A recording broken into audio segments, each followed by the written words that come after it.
Today we're going to be learning Yoma Daf Kaf. It's the daf for Shabbat. We're going to start. We were in the middle of a section at the end of previous daf. We brought a braita that said, Abba Shaul says, even in the Gvulim, if you remember, the Kohen Gadol is preparing for Yom Kippur. He's not allowed to sleep at all at night. So then they say there was a custom that the people in Jerusalem would stay up all night. And then Abba Shaul said, even in Gvulim, they would do this. Even outside of Jerusalem, they would do this. Zecher leMikdash, to remember what happened in the time of the Mikdash. They would stay up all night, Yom Kippur night. Elash hayu chotin, except that it led to sin. Okay, what this sin was, it's not exactly clear, but it seems to be some sort of promiscuous actions with women. Remember, it's also forbidden to have sexual relations with women. So even if it's with their own wives, that would be a problem. Amar Abai, and then Abai said, "V'itamer Rav Nachman bar Yitzchak tergamu Nehardea." They said that this was actually a reference to what they did in Nehardea. The Amar Liyahu leRav Yehuda achua de Rav Saleh Hasida. Amaritu Amai lo ka'ate Mashiach. Remember, so Eliyahu says to Rav Yehuda. Rav Yehuda asks Rav Yehuda, the brother of Rav Saleh Hasida, says, "Why didn't the Mashiach come?" Va'idne Yoma de Kippurahu ve'ivol kama b'tolta b'Nehardea. He's told the reason is because people were having relations with virgins in Nehardea on Yom Kippur night, and that's why the Mashiach hasn't come. To which Rav Yehuda asks him, "Hakadosh Baruch Hu my Amar, what does God have to say about this?" Amar le lepetach chatat rovetz, okay, which is understood to mean, Rashi says, Yetzer hara machtio ba'al korcho. In other words, I understand these people don't really mean to do what they're doing. It's Yom Kippur, right? How could they end up doing this? It's their Yetzer hara that got the best of them, their evil inclination. And therefore, I'm trying to, understand where they're coming from and not get too upset with them. Vis Satan Mayamar. So then he asks Eliyahu, well, what is the Satan saying? He's clearly not going to go out and support the Jewish people for these terrible things they did. Amar le Satan b'Yom Kippura le reshuta lastune. Fascinating line. The Satan on Yom Kippur has no rights to prosecute. Now, what does this mean? So some people say he only doesn't have rights to prosecute people who do sins on Yom Kippur, as this sugya is referring to. Of course, the Satan on Yom Kippur can prosecute people for bad deeds they did throughout the year. But on Yom Kippur specifically, and this goes with a whole slew of comments, we're going to see that there's a special status of these days, the 10 days of tshuva, how the doors of tshuva are much more wide or open. They're open wide. The gates to getting in are bigger. And here it even goes so far as to say sins on Yom Kippur, the Satan can't come and prosecute people because of that, which is fascinating. You would think Yom Kippur all the more so people should be careful, but maybe there was less of a need because people generally were careful. I mean, think about Yom Kippur. Most people are spending their day, doing something of significance. Even people who don't generally keep many of the mitzvot do fast on that day, right? They treat the day with a certain level of seriousness. They wouldn't do things that they normally do on other days. So now they say, Mimai, where do we get this from? Very interesting answer, especially in light of the fact that we go by a lunar calendar connected with the solar calendar, but really we follow a lunar calendar. This answer is going to be interesting. Satan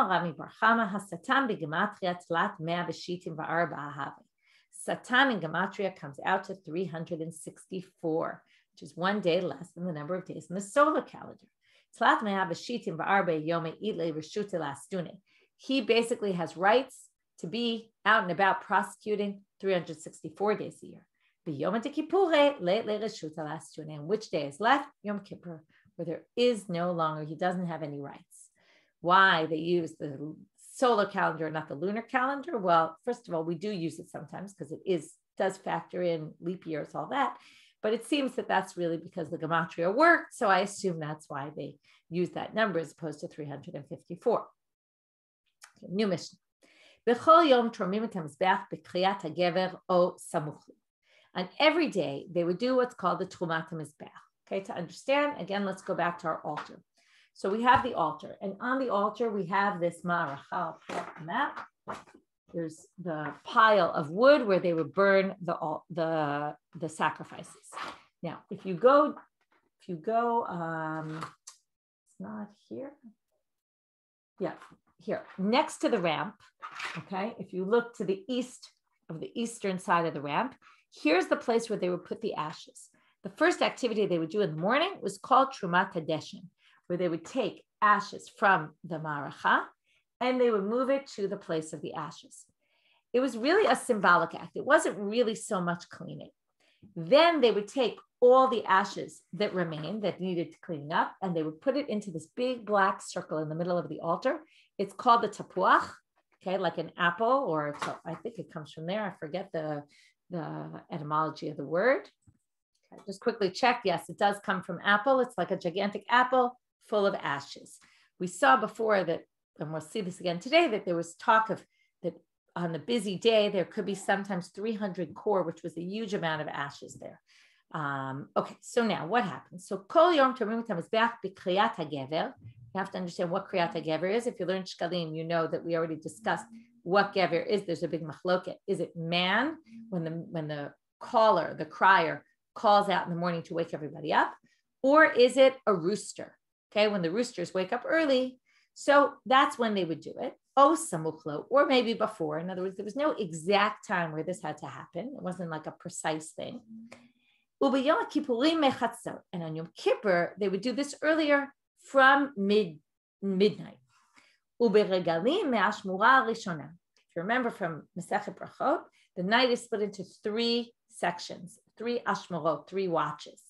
So like shmura, from guards watching. So on the regalim, they would do it at the end of the first part of the night, which is even before midnight. We're going to have to understand why they did this so early. The Gemara will explain.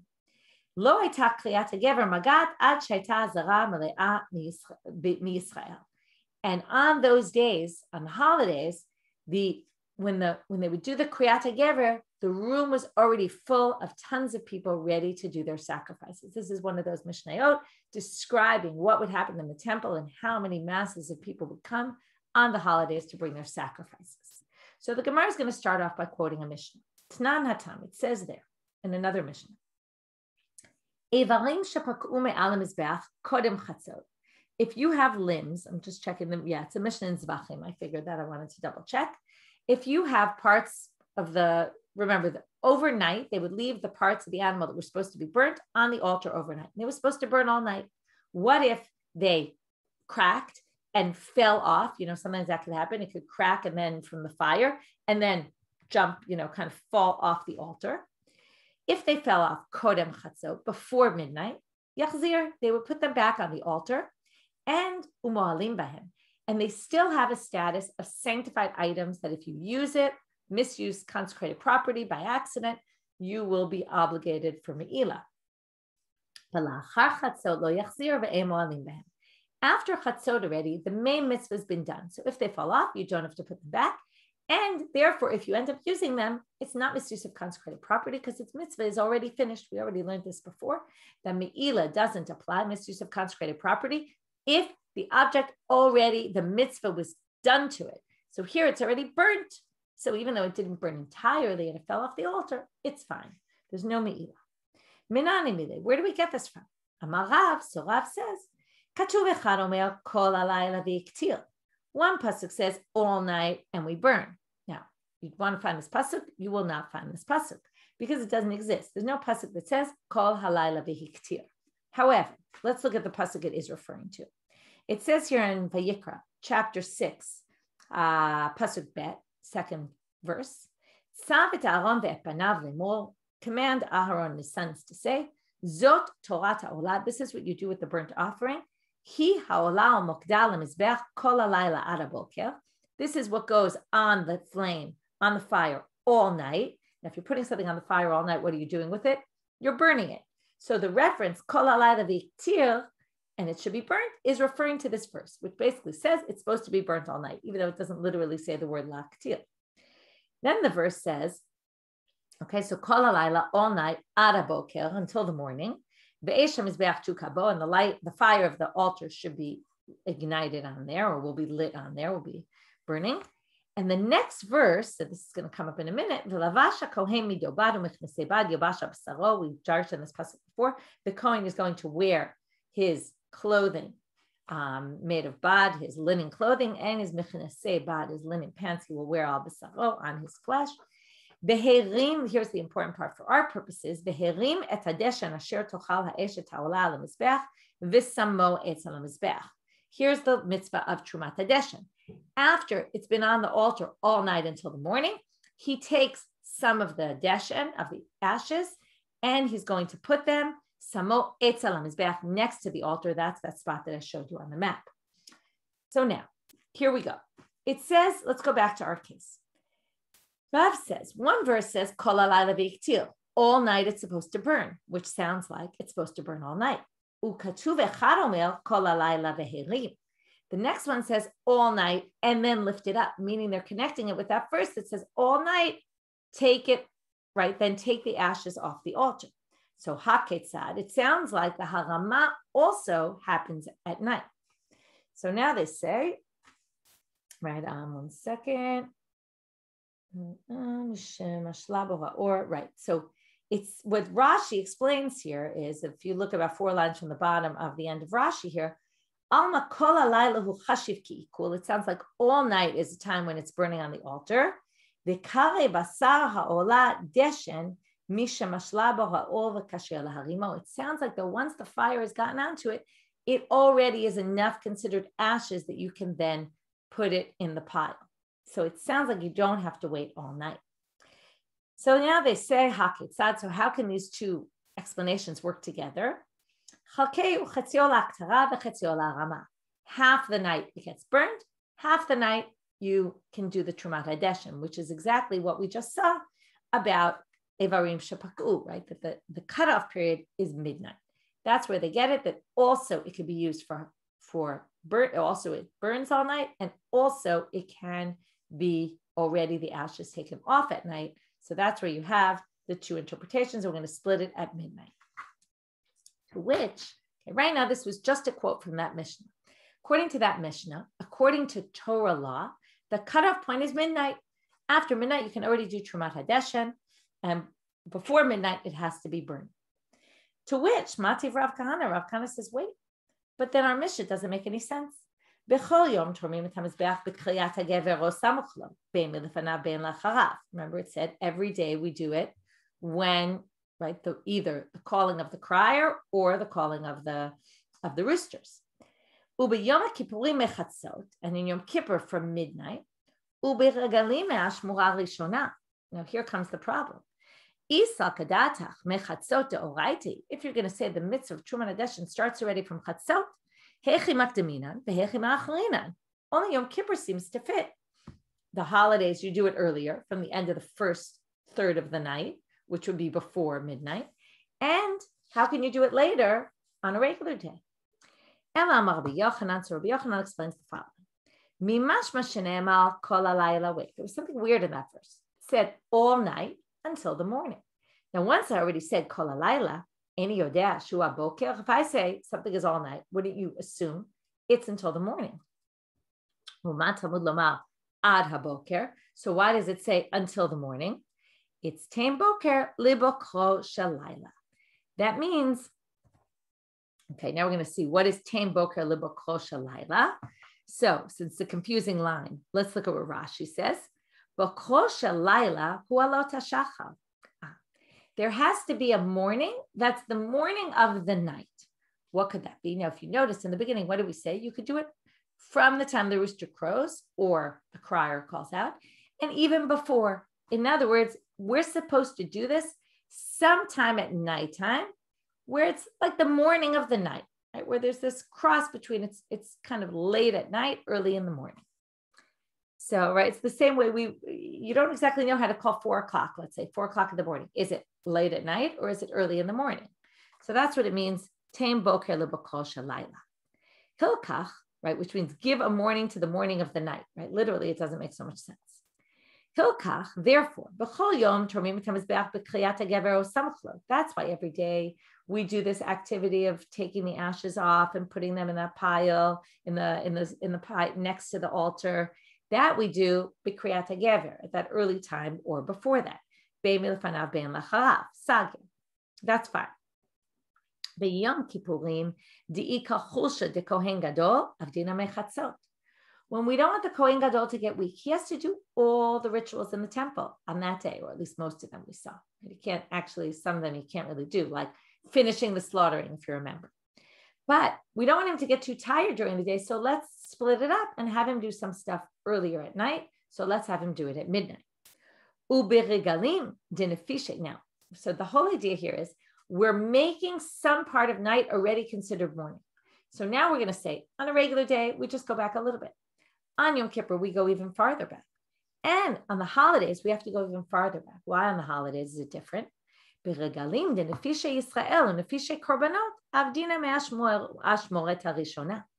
On the holidays, when there's a lot of people and there's a lot of sacrifices, and we're going to see that we even saw that in the Mishnah. Therefore, they do it from the Ashmura Rishona, they go even earlier. Kedikatani Tama, as it says in the Mishnah, Lo Eta Kriyat HaGever Magat Ad Shaita Zara Meleah Yisrael.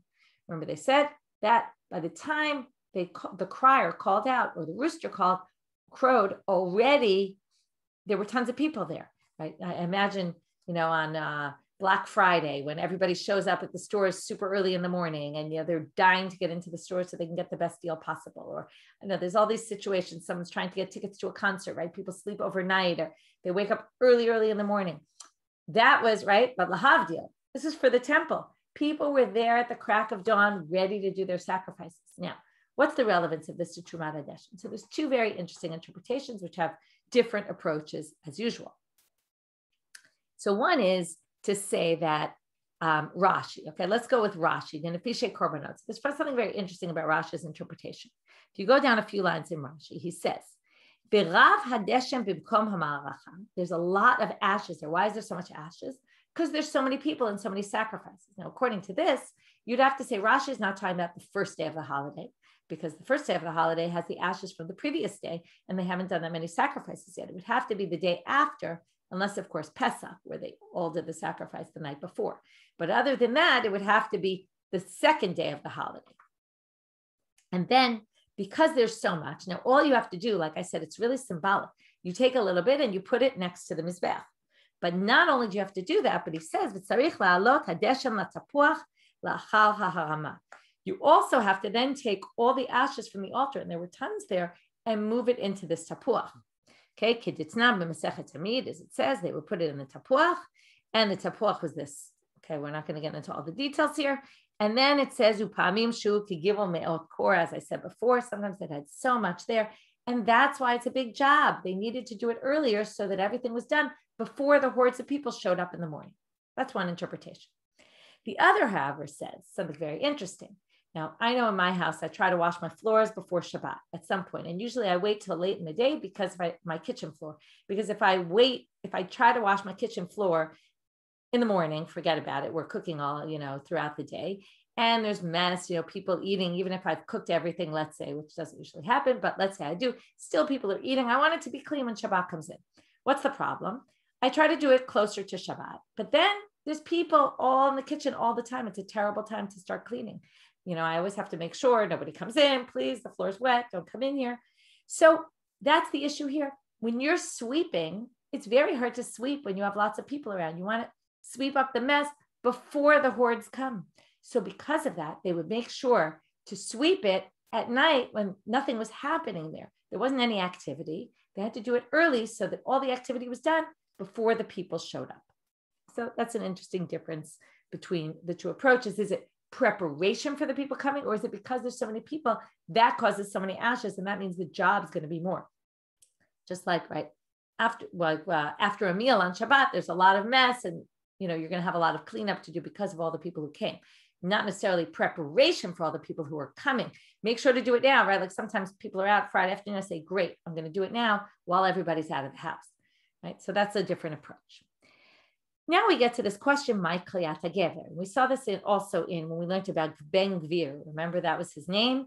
And then they said from here, you learn Gvar is Gavra, is a person, not a rooster. And there was a whole debate. Is it a rooster? Is it a person? So we're going to have the same debate here. Rav Amar Ka Gavra. He says it's a person. Rav Shila Amar Ka Tarnagola. No, it's the Kriyat HaGever is the call of the rooster. So it's either the call of a person who was called the crier. He was the one who woke up everybody in the morning and said what everyone was supposed to do. And Rav Shila says it's the voice of the turn, it's the calling of the roosters. Rav Ikla la'atre. So first of all, a few interesting differences. Number one, is there a real difference? Is it a difference in time, or is this just semantics?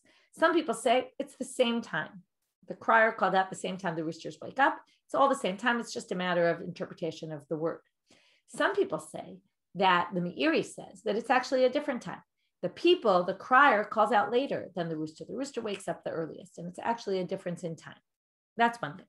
Another thing I saw, an interesting footnote in the Koren and the Steinsaltz, that the Rabbi Yehuda Bachrach says, they didn't breed roosters in Jerusalem. And that's why there was a motivation to say this wasn't talking about roosters, it was talking about people, because what roosters were there, which is an interesting factual point. So now we have this machloket, Rav and Rabbi Shila. Rav ikla la'atre de Rabbi Shila. So Rav comes to the place of Rabbi Shila, lo hava emora l'meikam alei de Rabbi Shila. There was nobody to be the translator. What's the translator? You can translate from Aramaic to Hebrew, like you might have thought. But what he did was he was the microphone. So the teacher would speak, and the Amora would get up and announce what he said to everybody else so everyone could hear. So Kam Rav Alev Kamafarish. So Rav said, fine, I'll be the interpreter. Okay, I'll be the what we call the Maturgaman, which is really the microphone. I'll be it. So what happened? He said, my Kriyata Gever. And when he said Kriyata Gever, Rav explained it. He wasn't just a microphone, but he explained things. So he explained to the students, right? Sometimes the teacher is not so clear, so the student explains. Now, what's interesting about this is Rav wasn't exactly a student, and we're going to see that. This is a good example of even someone in a high position sees that there's a need. He saw that no one was doing it. He said, fine, I'll do it. So he got up and did a job that might have been beneath his kavod, beneath his level of dignity. We're going to get to that soon. So he gets up and says, Gavra, says this is a person. Amarle Rabbi Shila hears him and says, Velema mar kra tarnagola. Why didn't you say that it's the call of the rooster and not the call? You said it wrong. Fix it. Amarle abuv. So Rav isn't very happy with this, and he says to him, Abuv lechare zemer legardai lo mekablu amine. The sound of a flute, that's abuv, lechare, to the nobleman, is a zemer, right? The flute is a beautiful sound to the nobleman. But legarde, the weavers, they were considered the lowest of the low. The weavers, lo mekablu amine, they don't understand the beauty of this music. They don't get it. They think, flute music, right? I want my rock and roll, or I don't know what, right? They don't like that kind of music. They don't appreciate, right? It's like saying they don't appreciate good music. So, now what does he explain basically? What's his mashal, his parable? When I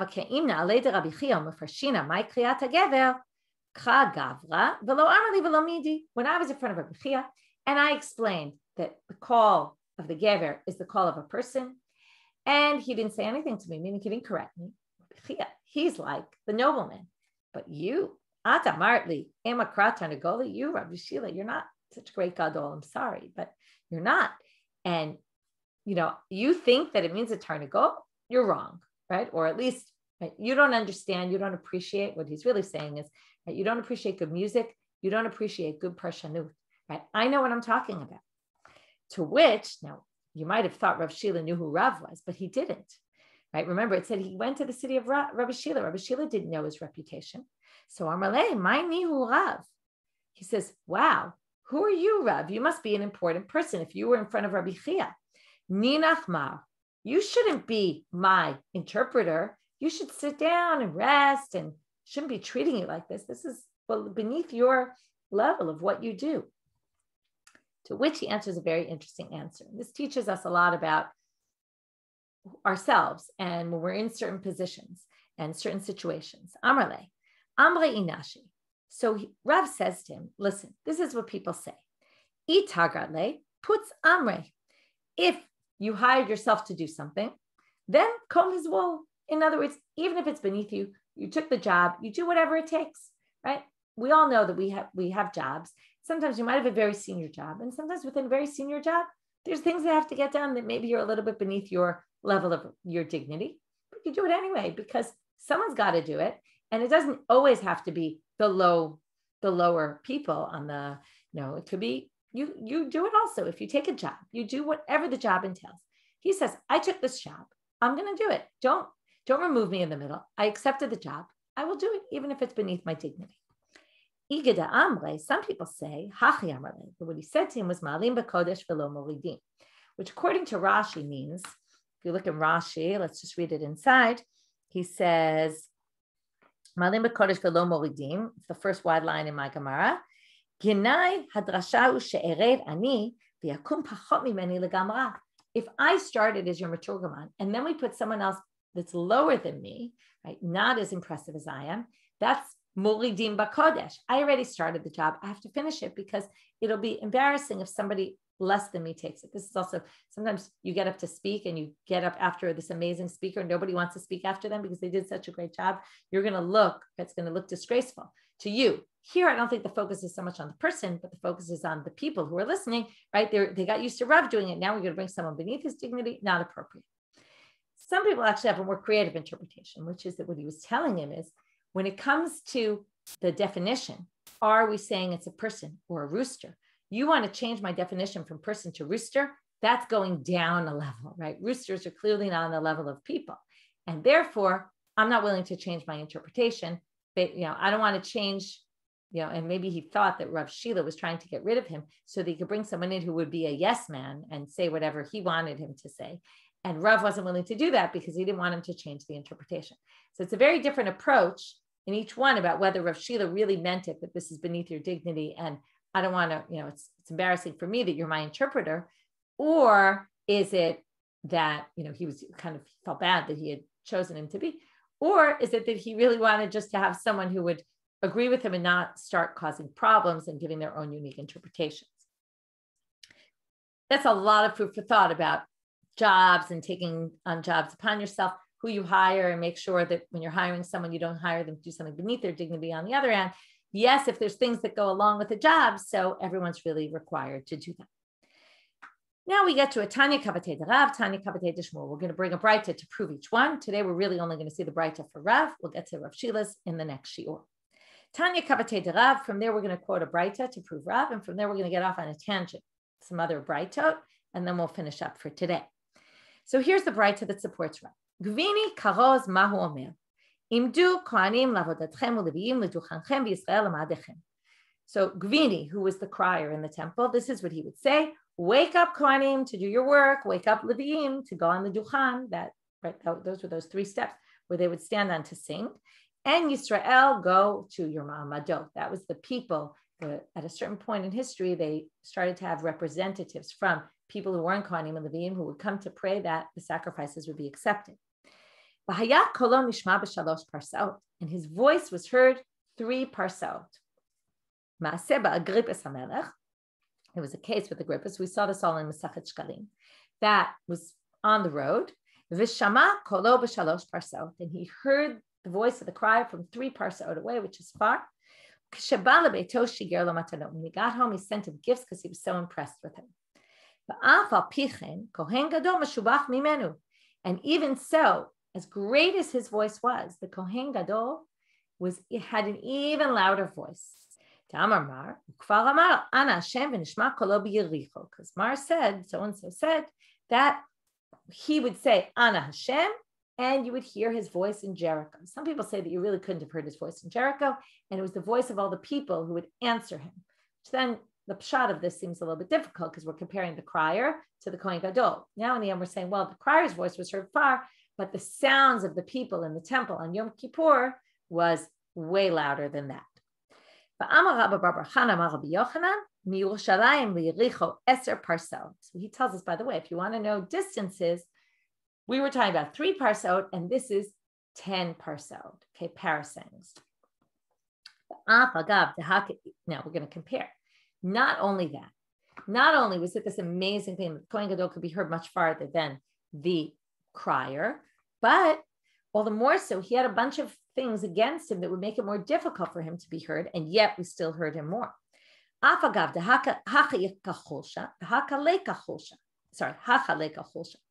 Here, the Kohen was weak, and the crier every morning wasn't weak. I mean, it's true, he had just woken up in the morning. Not always our best when we wake up in the morning, but it's not the same as the Kohen Gadol. It wasn't eating any food. You all know that when you don't eat food, it's harder to speak. It's harder to speak loudly. You're weaker, harder to raise your voice in a very loud voice, right? I'm always amazed by those chasanim at the end of Ne'ilah who can get up with a booming voice after they fasted all day. Also, that was during the day where the crier calls out. The Kohen calls out during the day, and the crier calls out. It's still nighttime, right? It's early morning, but it's really early morning. And we all know that you can hear much better during the day. At night. Why? Because at night it's quieter. Now they're going to bring other proofs, and they're a little bit out there as to why it's clear that you can hear better during the night than the day. But it's just logical, right? There's a lot of noises during the day and other things that distract people from hearing things. Whereas at night, it's usually very quiet. You don't hear anything. So all the more so, it would be easier to hear someone at night, like the crier, and yet the Kohen Gadol was heard farther. To Amar Rabbi Levi says, now he gives a different reason as to why. Okay, you'll have to understand this in some sort of symbolic manner. This isn't meant to be understood literally. The